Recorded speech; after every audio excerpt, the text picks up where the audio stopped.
Hey there, it's Seth Borko, head of Skift Research and one half of the Skift Travel Podcast with Seth and Sarah. And what's my favorite travel event of the year? Well, alright, I'm a little bit biased, but hands down, it's obviously the Skift Global Forum in New York City this September. I'll be there on stage presenting Skift research findings and interviewing top travel executives. Join me and learn more at live.skift.com. Hope I can see you there.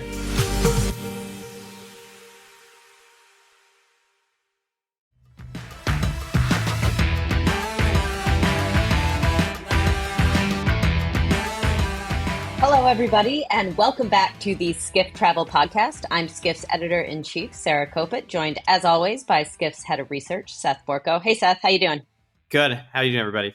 Good. So today we're really excited. We're joined by Erik Blachford to talk about how to become a travel industry CEO.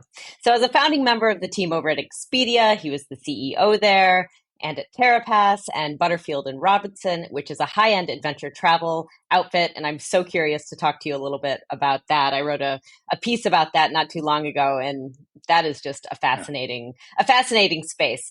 So before we get into it, though, quick reminder, send all of your questions, comments, anything you might have to podcasts@skift.com. We will read them on the air and get you those answers. And please don't forget to follow or subscribe to this podcast wherever you're listening or watching. And if you're enjoying the show, please rate us 5 stars, leave a positive review so we can spread the word about the Skift Travel Podcast. So, Erik, back to you. Can you kind of break down for us? You've had a long career, long history in the C-suite at travel outfits. You have worked in this industry. You've seen what it takes to kind of operate at the highest level at a travel company. Can you give us a little bit of the inside baseball, a little bit of what it takes to actually be the CEO of a travel company and a business, like even from the small ones to something as big as Expedia? Okay, that's a question. Well, first of all, hi, Sarah. Hi, Seth. Hi. Yeah, well, sure, we can dive right in. I guess sure. So the common thread on any time you've got responsibility at a travel company, really what you've got is you got responsibility for people. You got responsibility for the way that they're going to spend their days at probably for a lot of people, either the most precious time of the day of their year, if it's a vacation, or it can be some of the most vital times of the year if they're on really important business travel. So it depends. And of course, we all know that leisure travel and business travel are pretty different things. But ultimately, if you're going to take responsibility for people's travel, you're taking responsibility for an important part of their lives. I mean, that's what it comes down to. Now, that's true of lots of different industries, but in travel, it's really visceral, right? Because we all know what it's like when something goes wrong. And so you have this huge premium on things not going wrong. And that can mean very different things for different people. So if you're at a tech-enabled company like Expedia, what you have to make sure is that, as an example, that you're very product focused. You want the rates and availability to come back, and not, the deadly thing in early days of Expedia, for instance, would be maybe you would have rates that would come up, and then someone would go to book them, and the rate would change. It made people mental. And so you have to put because your business there is that, travel is kind of a call and response business, right? When it comes to booking, you sort of say, here's what I want. And then you get your options back, and you have to get them right. Whereas something like Butterfield Robinson, which is a very high-end active travel company that mostly does bike tours, where I was the CEO for a few years, was quite different there. Because actually, price, wasn't quite so important. What was, though, really important was these little tiny touches, these little wow moments that the guides could get in front of people. And it sounds sort of silly to say, but it's stuff like you wake up in the morning and your water bottle is already on your bike and it's filled with water, and by the way, bottled water too, right? And it's the sort of thing where, okay, that's a completely different thing. So, when the whole travel journey from the moment that you think you're going to book to the moment you get on your bike or you're checking into your hotel, that becomes your responsibility if you're going to sit on top of a travel company. And of course, travel company sort of encompasses so many different things, from booking all the way through the actual travel experience, that it can be any of those things and all of those things. Which one did you find? I mean, they're really different. Really different. The tech stack versus, kind of essentially luxury, personalization of travel. Which one was harder? Oh, okay. Which one was harder? They were both pretty hard in their ways. Um, Yeah. the Butterfield Robinson experience, you feel really bad when someone has been let down because their expectations are very high, and if there's human error involved, of course, you feel bad just the way you would if. I mean, companies like that, it's almost like you've told your friend, you're taking your friends out on a trip, Yeah. and you're like, okay, guys, oh, wait, and you spent months building up. There's this incredible little cafe in Pouligny-Morachet in Burgundy. We're going to bike. It's going to be amazing. And Monsieur's going to be there for us. And you get there and it's like closed for renovation. You're like, oh, Right. no.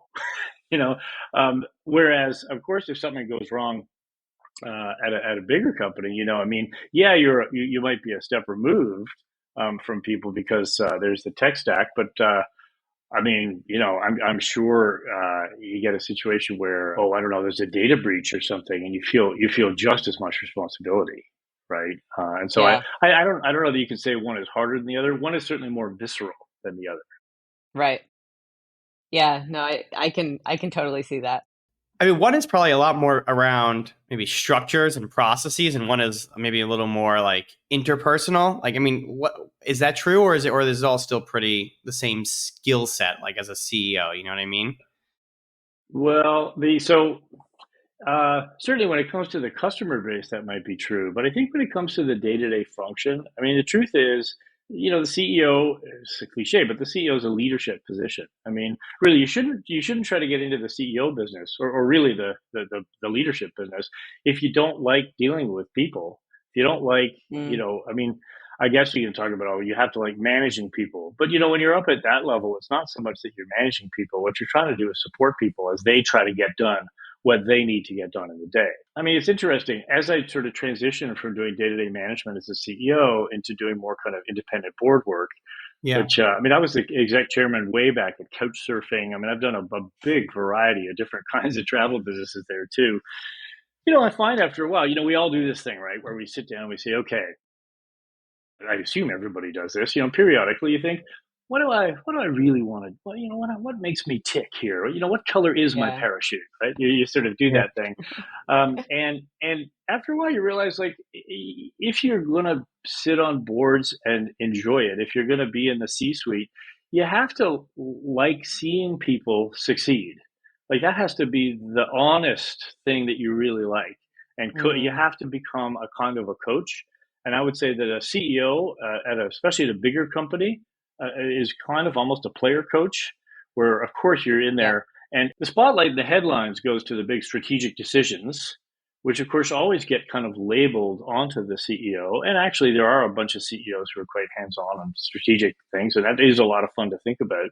Um, but really, most of the job is making sure that everybody else has got what they need to get their jobs done as well as they can. Right now, when you're in a very small company, the balance tilts a little more towards player and away from coach. But I think that's sort of obvious. I mean, it makes a lot of sense to me, and it makes perfect sense. I would love if we could get maybe, if possible, like a little more like concrete. Like, what is like when you were the CEO of Expedia and you'd come in on a Monday morning? Like, what does a CEO actually do? I think we see them on CNBC, we see them, these titans of industry, they're on TV, and we know it's a leadership role, we know it's about mentoring, but what does that actually mean? Yeah. What's 11 a.m. on a Tuesday look like? That's right. Yeah, exactly. Well, you're in a meeting. You can ask me any time between 8 and 6 any day of the week, and I can answer that pretty easily. You're probably in a meeting. I mean, one of the things that is just true of any sort of C-suite job, but especially a CEO, is a huge part of your job is being visible, and being visible tends to Mm, mean you're in meetings. And anybody who's running a somewhat structured operation, what you're going to do is you're going to have regular one-on-one meetings with your direct reports. And by the way, these days it's a little complicated too, because some of the stuff is remote, some of the stuff is in person. It depends on the company, it depends on the vendors and so on.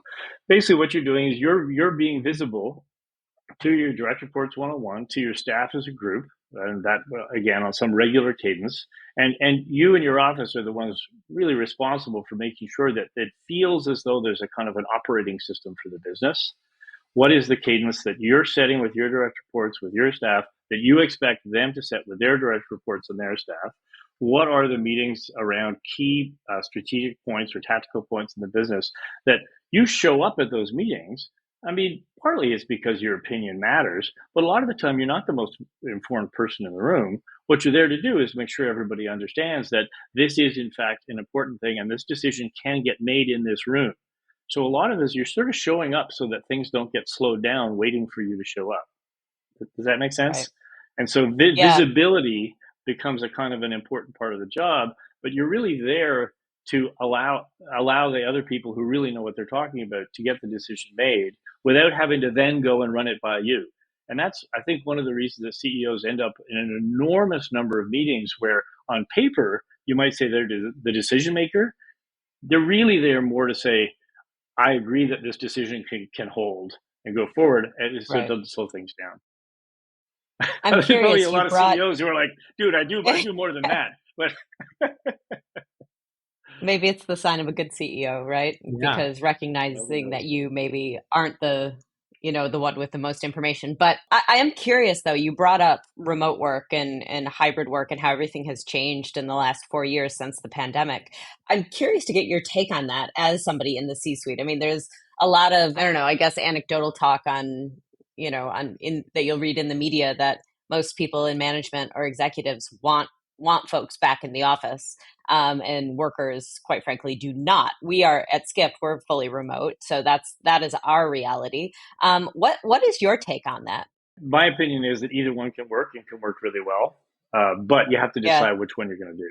And I think the murky middle Oh, is the difficult thing. So I'm still on the board of Zillow, yeah. which was founded by Rich Barton and Lloyd Frank, it's Expedia guys.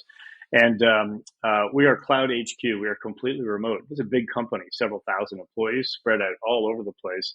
And during the pandemic, the team just made the decision. Look, we need to either go all remote or we need to have a path back to in person. And it gets into the nuts Hmm. and bolts of real estate leases and all the rest of it. So they went fully remote, and it's been great. It's worked really, really well. Yeah. And I think it's largely because people know where they stand. They're not remote thinking, should I move to the outlying town where life might be better, but not really knowing if 6 months from now they're going to start asking me to come to work 4 days a week. So once you made that Right. decision, once you've cut the cord, which I think sounds like it's true for you guys, that can work really, really well. And also, I'm on the board of a company that does home energy management up in Montreal called Decibel.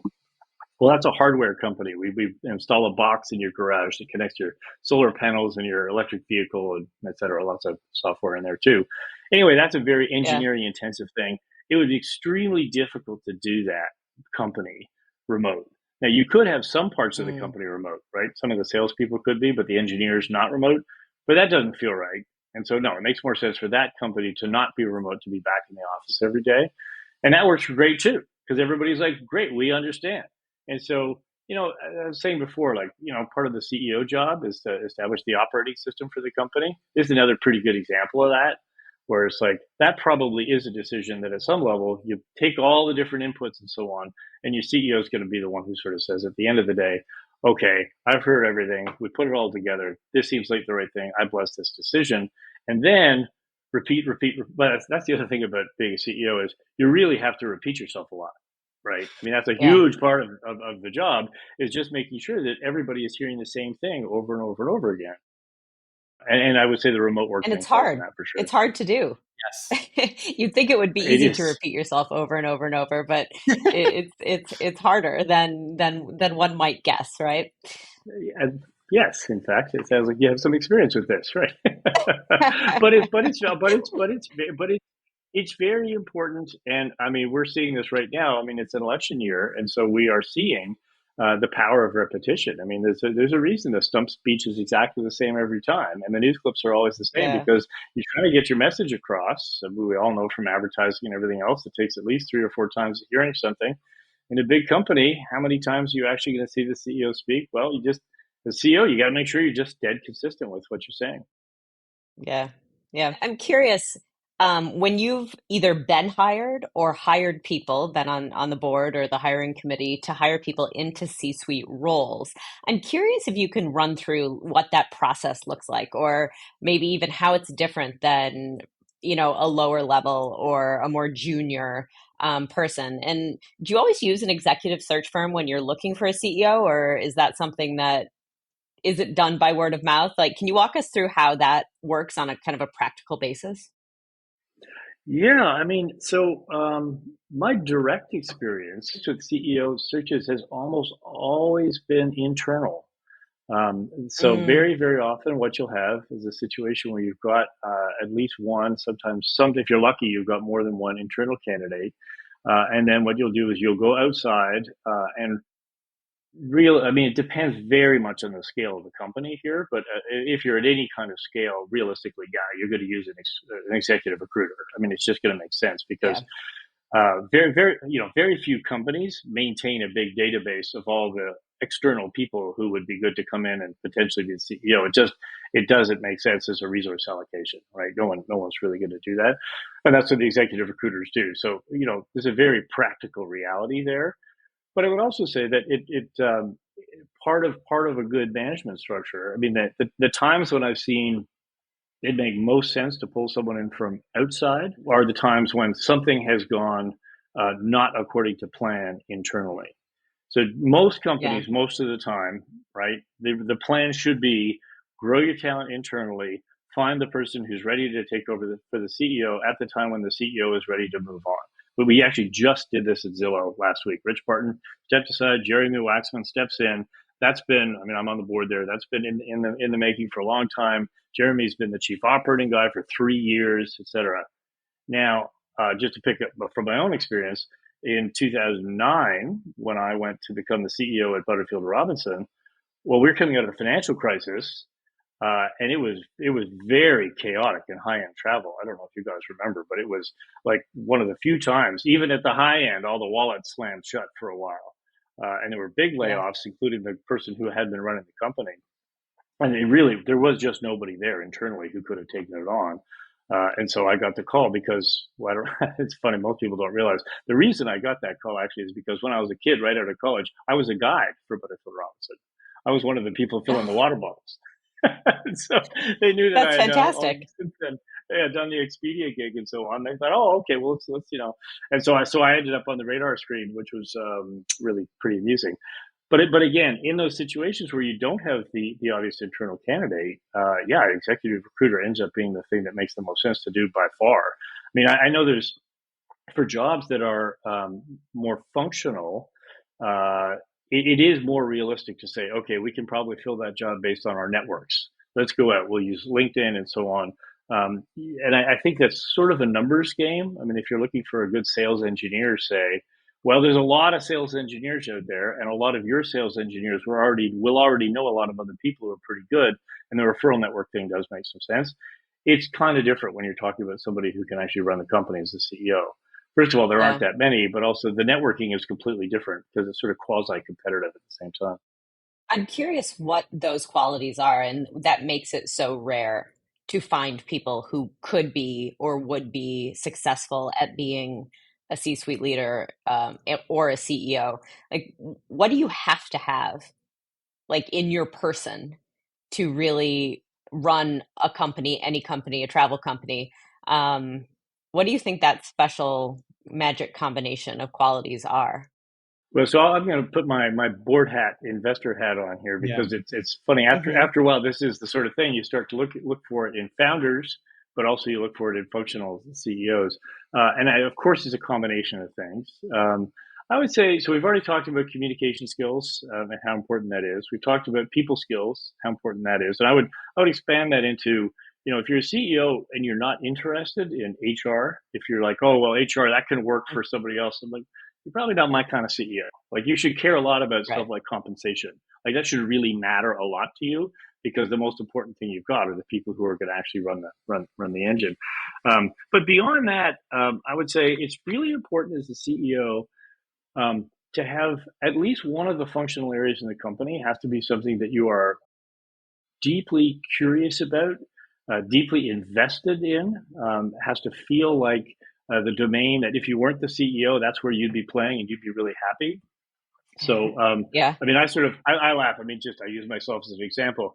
I mean, my Instagram feed is filled with, I follow all these folks who are like the best ads of all time, print ads, TV ads. Mm. And I scroll and I watch I love watching really good 30-second ads.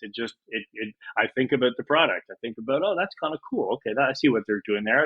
I like the funny ones. I like the other ones. Well, I understand not everyone does that, right? I'm a dyed in the Right. wool consumer marketing and product guy, and so I know that Right. about myself. I'll give you a great example, sort of in the travel business, right? In the hospitality business, there are really great hospitality CEOs who have come up through food and beverage, and there are really great CEOs who have come up through real estate, and there's really great CEOs who've come up through the whole tech stack and reservation world and all that, right? More the sort of the marketing side of things. Any of those can be completely effective as a CEO over the whole hotel company.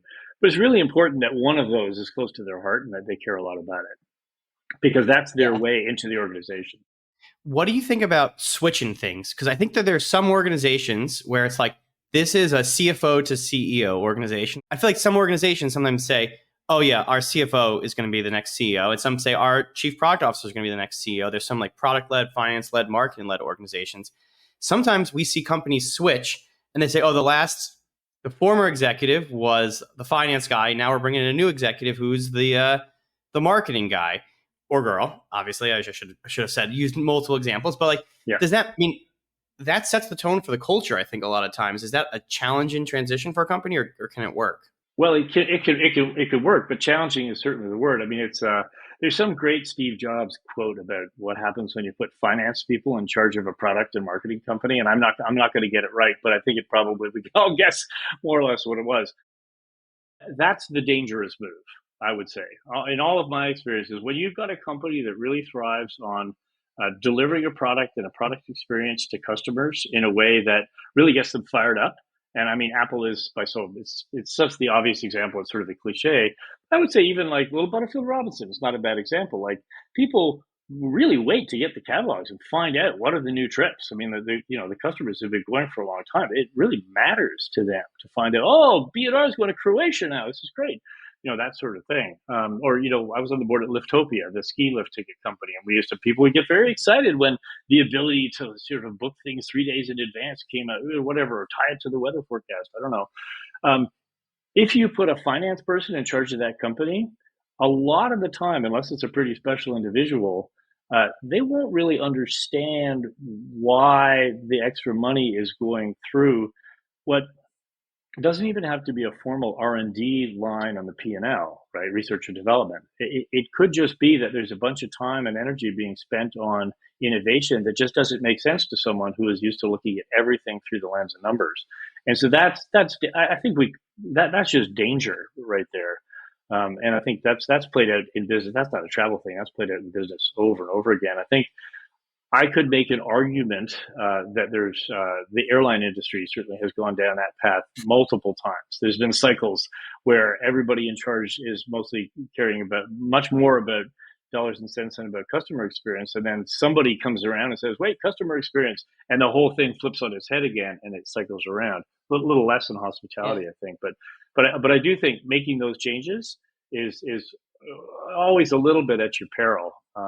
And going the other way too, by the way, a company that needs to be run really as a tight ship that puts somebody in charge who's used to making, the big bets, be it in marketing or whatever else it might be.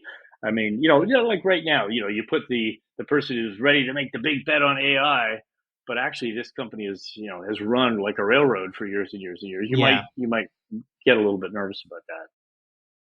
So there's an important, I guess, like cultural fit element. I'm a bit of a numbers guy, a bit of a finance guy, so I'm thinking I'm sure I could. It's not as bad as you make it sound, but I think there are actually a lot of companies that.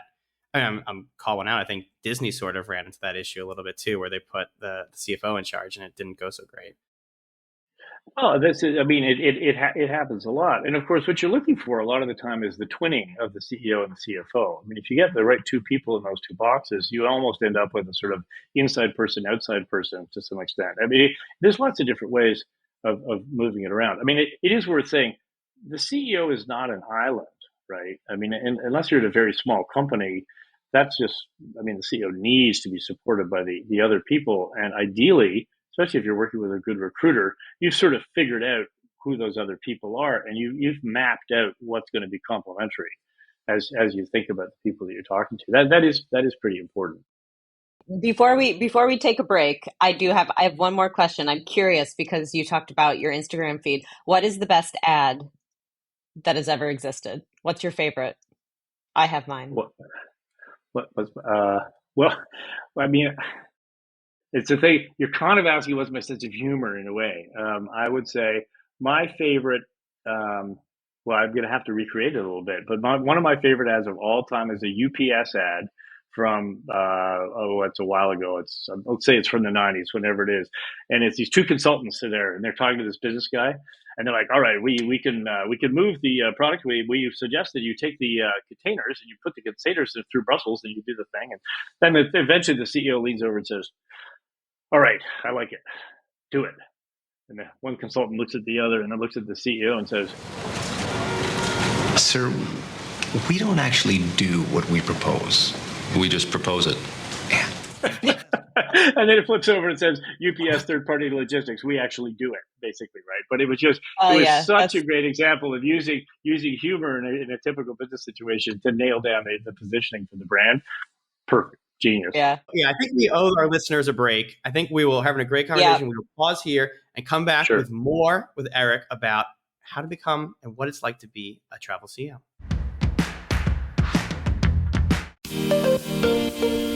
Skift events are where we bring the breadth of our editorial coverage to life. And Skift Global Forum is the epitome of this, the culmination of all things Skift on one stage.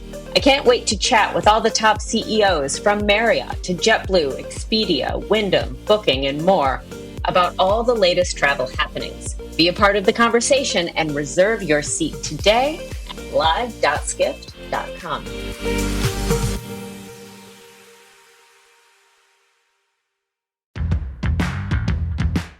All right, and we are back. Part 2 of the travel podcast, and we are still joined as before with Erik Blachford, and we are talking about how to become the CEO of a travel company and what the heck a CEO even does. We've been having these great conversations about skill sets, about how you do it. Erik, I thought a fun little exercise for this, just to start us off, is maybe you can give us a little bit of executive coaching. We've talked about a lot of these ideas, but I'm sure, like let's say Sarah wants to be a CEO of the next media company, or many of our listeners want to be the CEO of a travel company. We've talked about these skills. We've talked about the board hiring process. How do you become a CEO candidate?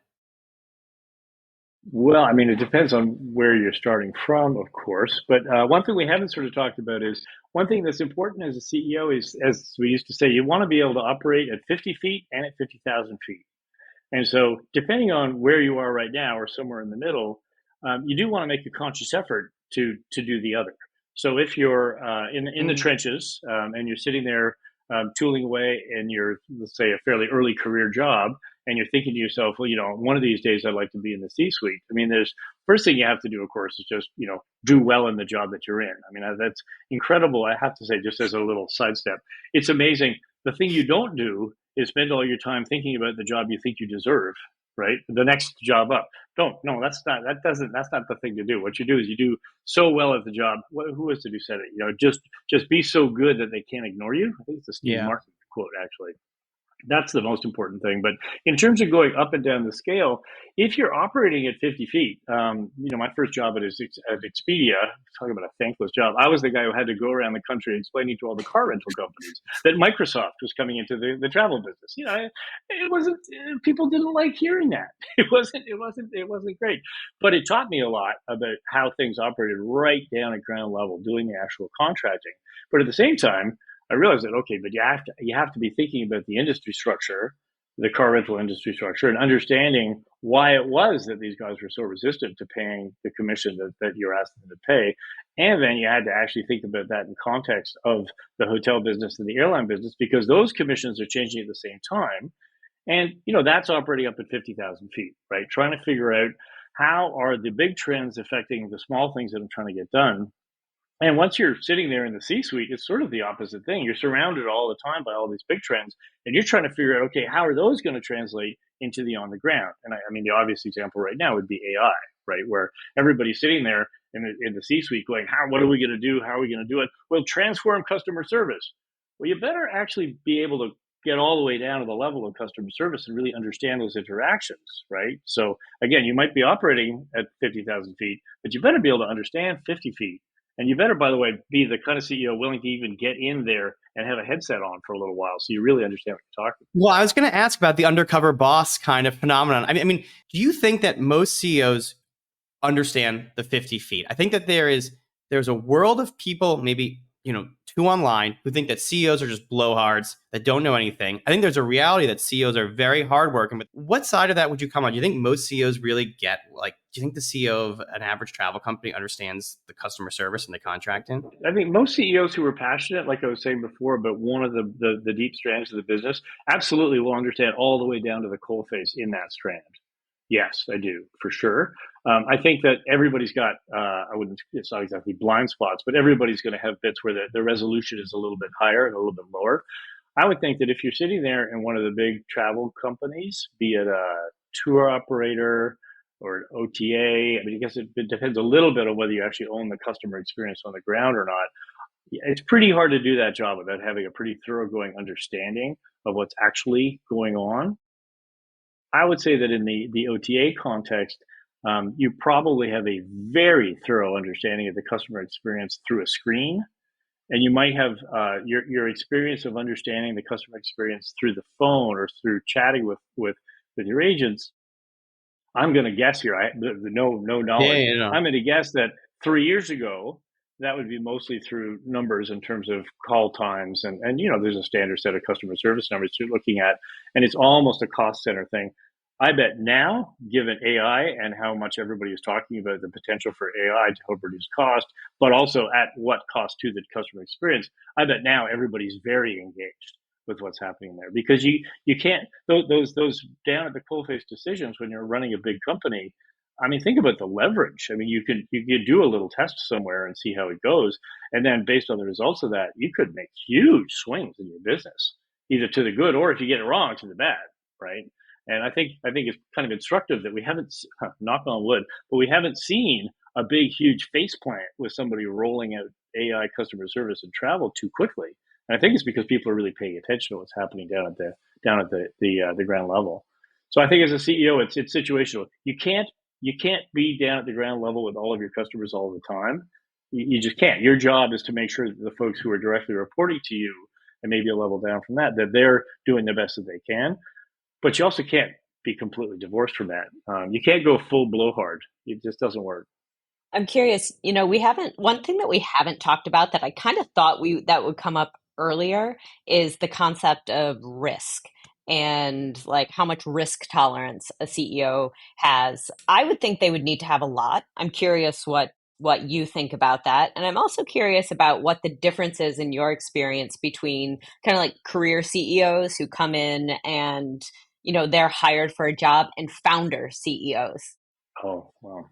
I guess that ties in with the risk tolerance too, because founders by their nature are incredibly, risk tolerant. At least here in the United States, they are. And so I'm just curious what you think about founders as CEOs and how somebody, when they ultimately have the whole company kind of riding on their decisions, thinks about and analyzes risk. So I guess I would draw a distinction, first of all, between there's the founder CEOs who are the Bill Gates, Jeff Bezos, the folks who start in a garage and end up with a big multi-billion-dollar company, who get a lot of the headlines because it's an incredible thing to be able to accomplish. And there aren't that many of those people, but I certainly do think that it's a special breed. Are they more risk tolerant, or are they better at judging the level of risk? I tend to think that, especially when it comes to making big leaps forward in your business by doing things that seem to the outside world to be incredibly risky, bet the company kind of stuff.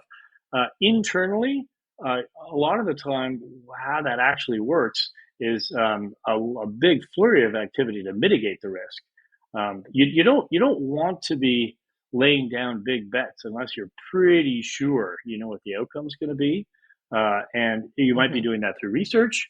There, of course, there's some level of gut feel on a lot of these things, but less than you might think. A lot of the time, it comes down to a big insight. It comes down to a company's, I think Amazon is pretty famous for this too. It comes down to a company's ability and willingness to shoulder some defeats as they go. Like, you have to understand, you're not going to hit 100% of the shots you take.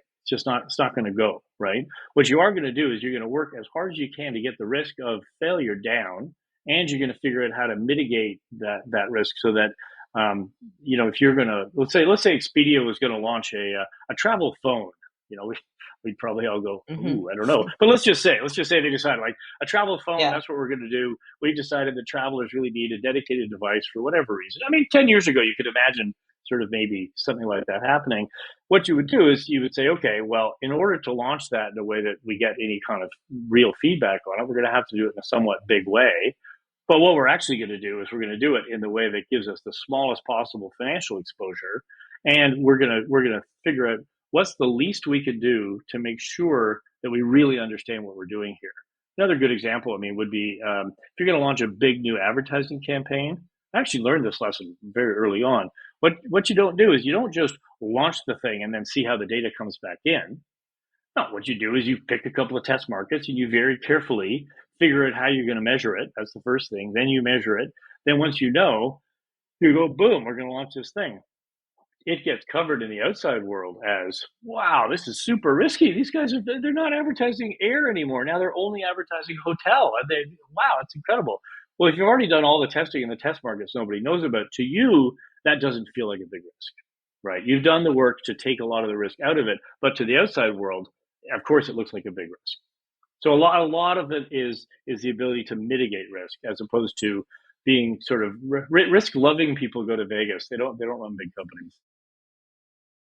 I was going to say, do you consider yourself to be a risk-tolerant person? Like, do you kind of thrive on that? So what I or consider no? myself, I'm absolutely willing to take a bunch of budget to try things, but I'm very research centric. I really like saying, okay, I don't want to try a thing unless we've already figured out how we're going to know if it works or not, and I need to see the path to scaling something up as well, and then I'm willing to try stuff all day long. So I'm as long as I've figured out, I know where the losses are cut. Sure, I'll try all kinds of stuff. But in terms of being risk tolerant to the point where, you do occasionally hear people making enormous gambles. Like, say, I'm unlikely to say green light some ginormous company transformation acquisition into a completely new kind of business that I don't really understand.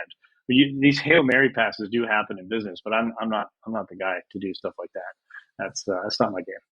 It's kind of interesting to your point where it's like a big risk at a startup is maybe betting on $100,000 of revenue, which at a big company you could easily be betting on a lot more with a new product launch. That's yeah, totally. And I will say just one last thing on founder CEOs is there's no question that when you're effectively working for yourself, right? Because you usually have an outside stake of the company, but also you understand your customer, generally speaking, right down to the tips of your toes. And so your intuition is going to mean that things that you're doing, you're going to have an internal risk mitigation engine that's going to allow you to understand the risks, to calibrate them better than someone coming from the outside probably would. And that's true, I think, in a bunch of different contexts, but no more so than in that founder-led company. And by the way, we always think of founder-led companies thinking of the ones that explode and become really big.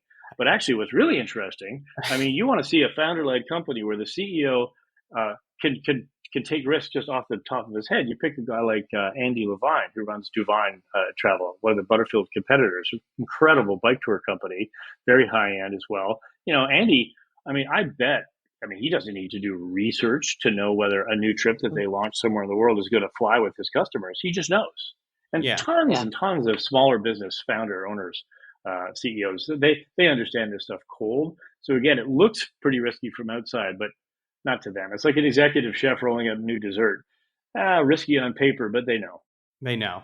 Right. They know it tastes good. They know it's going to sell. I wanted to ask you a bit about changes in executives. We've been talking so much about founders, about CEOs, about risk taking.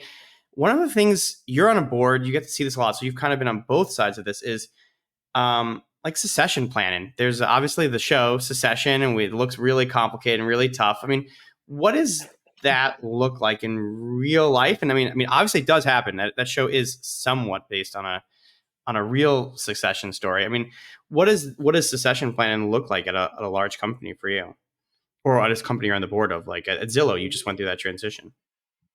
Yeah, it should not look like that show.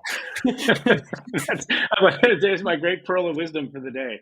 It makes great TV, but that's not. You wouldn't want to. I will say though, they perfectly captured the tone for all the people who are working there who aren't part of the family. It was just the way it was genius. So I've sat on a lot of comp committees, and generally speaking, that's where that comes from. You're talking about compensation and people and promotions and who's capable of doing what. Any responsible company, once you get to a certain, I would say, once you're at the point where you're big enough that you've got committees of some kind on the board, that's around when the board should start saying, okay, we need a succession plan. Now, early on, what you're going to be thinking about is it's the hit by a truck plan. It's like, just you got to be responsible. What happens if this person gets hit by a truck? That person does. Who would step in on the next day? Would we have to recruit from outside? Is there somebody internally? Then there's some functions. I don't know how detailed you want to get on this, but there's some functions where you're going to look at, let's say data security, for example. You're going to say, okay, that's really deep in this company. The structure is really important. It would be incredibly difficult to fly someone in from outside on any kind of quick notice. We have to have someone in the reporting structure who could take over the next day. Then there's other things in a company where it might be a little bit easier. If you had to, you could find someone from outside. So there'll be a little bit less urgency around having somebody in the direct reporting line who would be able to step in the next day. But I mean, what happens is once you get to certainly once you're at a public company, I mean, I trust you, every single person in the C-suite and a level down has an identified successor in case they leave the company or whatever happens. And that's just good governance. That's, as I said, that's part of usually your compensation committee, paying attention to that. And the smaller the company, you talk about it, but a lot of the time there's a lot of what's our succession plan? We're crossing our fingers that person doesn't leave.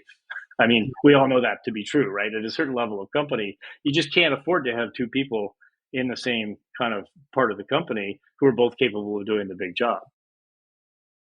Well, I was going to say, you just said it, like companies, unless you're maybe a big public company, are kind of bad at this succession planning. Like they don't want to do it. It's maybe uncomfortable.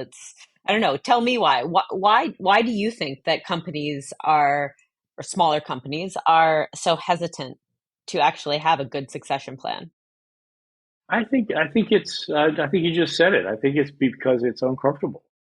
And you get to the place where once it becomes a function of governance, it becomes much less comfortable much more comfortable because now it's part of a process. This is something we just have to do. Everybody can look around and be like, yeah, actually, we really do have to know this. This is just being responsible people. And, okay. At smaller companies, career paths are often much less defined. It's uncomfortable even talking about the idea that somebody might leave to go do something else. Certainly, once you start talking about who might succeed the CEO, you're constantly nervous that if you talk about that in some sort of open way, that the other people who might consider themselves to be candidates will get really pissed off and they might leave. And now you've caused a problem by talking about a potential problem. And so all of these things conspire to keep the conversation probably less visible than it should be. I mean, I guess I've sat on enough boards now and so on that I sort of feel like, well, the drama has kind of drained out of it. I sort of feel like, look, you just have to, it doesn't matter what size the company is. You really should just know what you're going to do in the case that something goes sideways. I mean, it sort of seems reasonable. But I mean, I've been at this a while, so maybe my point of view is a little different than it would have been. My 30-year-old self might have felt differently about that. I don't know. Yeah. You just brought up compensation. In the media, we write a lot about CEO comp, and there's generally a lot of backlash about how the delta between what CEOs make and what the average worker makes. What's your take on that? Do you think CEOs get paid too much? Well, I think that the what's in the news most of the time is the public company stats for obvious Yeah. reasons, right? That's what ends up getting reported.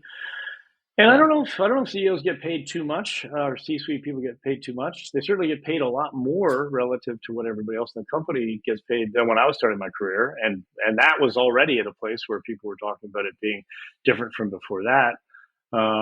So the system for pay is in place through compensation committees and compensation consultants, so that there is a sort of a grinding spiral upwards, because every Mm-hmm. CEO, as they get hired, the compensation committee wants to make sure that they're in at the appropriate level. And the appropriate level is kind of set by the folks who are already sitting in CEO jobs at comparable companies. And of course, nobody wants to feel like their CEO is not the best CEO, so their CEO probably deserves a little more. Well, so I mean, anyway, you can see how it Yeah. goes up. I think it's much less of a thing in private companies where it's not so visible. I would say that my comment is a world in which inequality keeps on growing and growing and growing doesn't seem to have yielded terrific results politically and societally. So I'm not sure that it's a trend that I would love to see continue. But I think right now the way that the pay structures work, it's hard to see.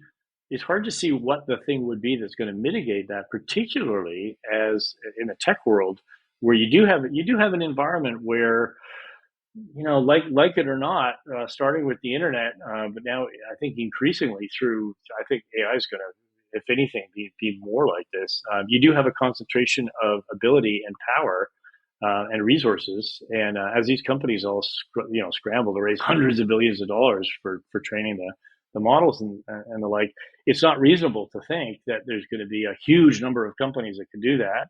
There's going to be a small number. And the companies that raise hundreds of billions of dollars, you would kind of expect the CEOs will probably get paid a whole lot. So to some extent, the structure of our world is pushing this stuff pretty relentlessly upwards. And you just sort of hope that they do the Warren Buffett thing and give it all away. There you go. Well, I think that is going to be our last question today. We will leave it at this. Eric, thank you so much for joining us today. And happy to chat. for everybody listening. Yeah, this is great. And for everyone out there, send us a question, podcasts@skift.com. Maybe we will answer it online. So, Eric, thank you. Everybody else, see you next week. Thank you. All right, thanks, guys. See you. Bye.